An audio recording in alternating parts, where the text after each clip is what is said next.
ఇలా కోడిగుడ్డు gravy curry అన్నంలోకి కానీ చపాతీలోకి చాలా బాగుంటుంది. ఎలాగనో చేసుకుందాం రండి. హాయ్ ఫ్రెండ్స్, ఈరోజు ఎగ్ ఉల్లిగడ్డ కర్రీ వండుకుందాం. ముందుగా నేనైతే ఉల్లిగడ్డలు 4 తీసుకున్నాను. ఇలా మనం మెల్లగా తీసుకున్న 4 ఆనియన్ ఇలా పేస్ట్ వేసేసుకోవాలి. మిక్సీ జార్లో వేసేసుకొని ఇలా గ్యాస్ ఆన్ చేసుకొని గిన్నె పెట్టేసుకోవాలి.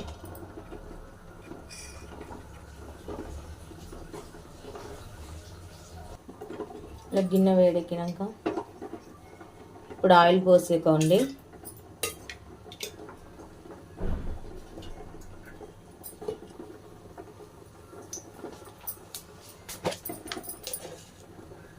కొంచెం జీలకర్ర వేసుకోవాలి.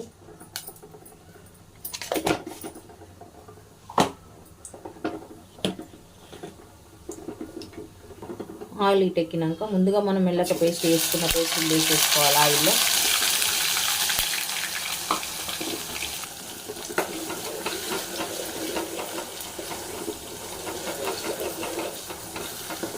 ఈ పేస్ట్ ఆయిల్లో కొంచెం ఆయిల్ పైకి వచ్చేలా ఈ పేస్ట్ని మనం ఇలా ఉడికించుకోవాలి.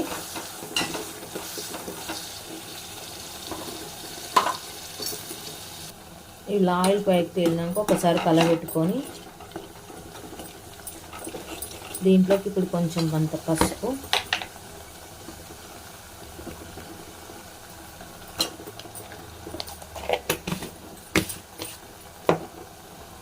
కొంచెం అంత అల్లం వెల్లిగడ్డ పేస్ట్ వేసుకోవాలి. ఈ రెండింటిని కలుపుకోవాలి.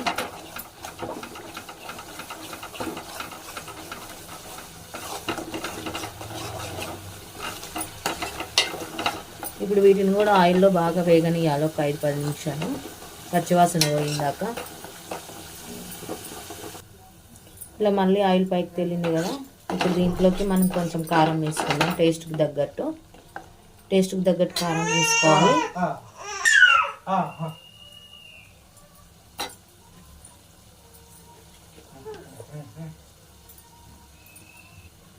కొంచెం ఉప్పు,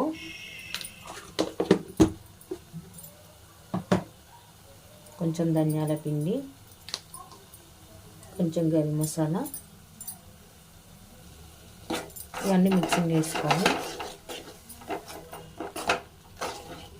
ఇప్పుడు దీంట్లోకి కొన్ని వాటర్ పోసుకుందాం.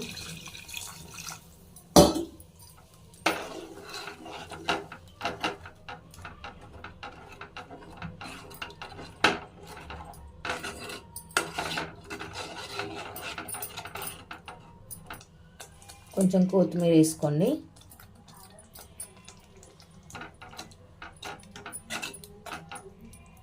నేనైతే ముందుగానే గుడ్లు ఉడకబెట్టినా. ఈ గుడ్లకి ఇప్పుడు కాట్లు పెట్టుకుందాం. ఇలా గుడ్లన్నిటికీ కాట్లు పెట్టేసుకొని దీంట్లో వేసేసుకోవాలి.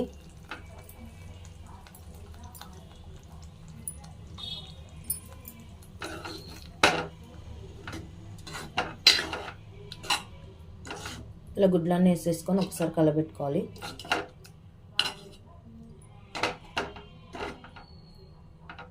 ఇప్పుడు దీన్ని ఆయిల్ పైకి వచ్చేంత వరకు మగ్గనిచ్చుకోవాలి. ఇలా మధ్యలో కలబెట్టుకోండి, లేకపోతే అడిగా ఉంటుంది.